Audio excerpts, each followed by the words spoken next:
just haven't talked about it. I just think it's weird not to talk about it. A woman ran for president. Right.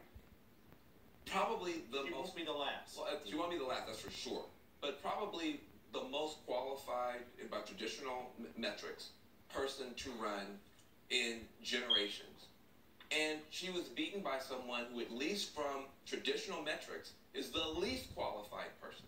And I wonder, and I don't have a view, but I think it's at least worth talking about. You are taught when you are a young woman, when you're a young person of color, when you're any kind of outsider, LGBT, what you're supposed to do is be the best. Is to stack up all the credentials, go to the best schools, do all these great things so you can separate, so you can prove that you're worthy of these opportunities. And now you have an example of someone who did that to the nth degree and was just devastated. Yeah, but you can make it not true. That's not true. No one told her to go set up a private server. No one told her to delete 33,000 emails.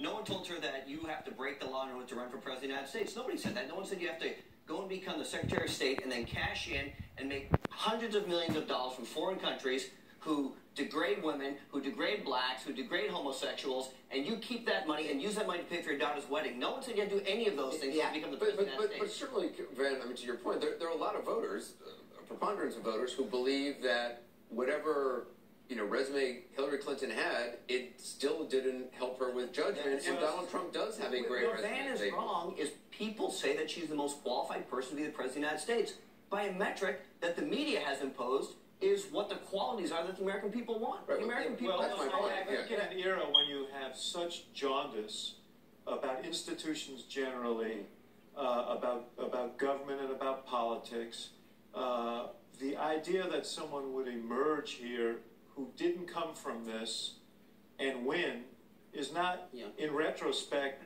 that stunning. Because people, that was part of the statement. We don't want someone from the inside. We want someone from the outside. We want someone who's going to take a blowtorch to the establishment. But didn't it feel like sometimes like the rules change? I mean, I'm just asking. It's up to you're supposed to do all this stuff and then it doesn't matter. But there's one element of the results I think that kind of puts this in a different light. I mean, she is the first woman nominee. She won college-educated white women, not by as much as people thought, but she did win them. She won minority women by a big margin.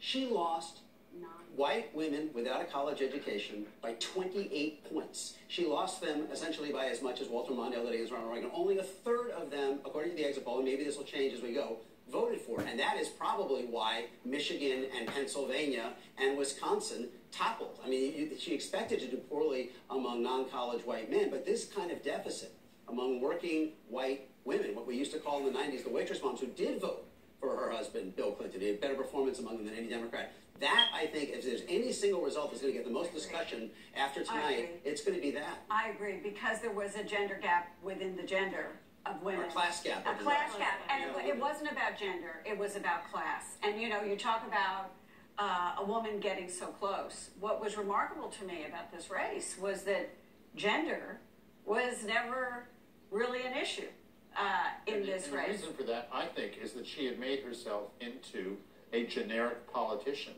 that had nothing to do with her gender. Well, the first time she ran on experience.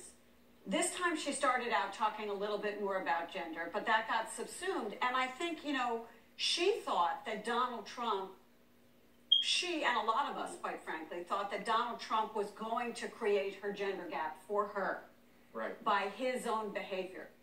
And that it would be about, the gender gap would be about his behavior and not about women having to feel like they were voting for a woman just because she was a woman. In the end, it turned out to be about class, not gender. The gap between college and non-college white women was bigger than the gap between men and women. It was bigger. The class gap among white women was bigger than the gender gap. Wow. Exactly. So, I mean, there's this, and again, Bill Clinton won. He's the only Democrat in the last 30 years. He won most of those women. She lost them by as much as Walter Mondale. We have a lot more ahead, a lot more to talk about. We're going to take a short break on this historic time. We'll go back.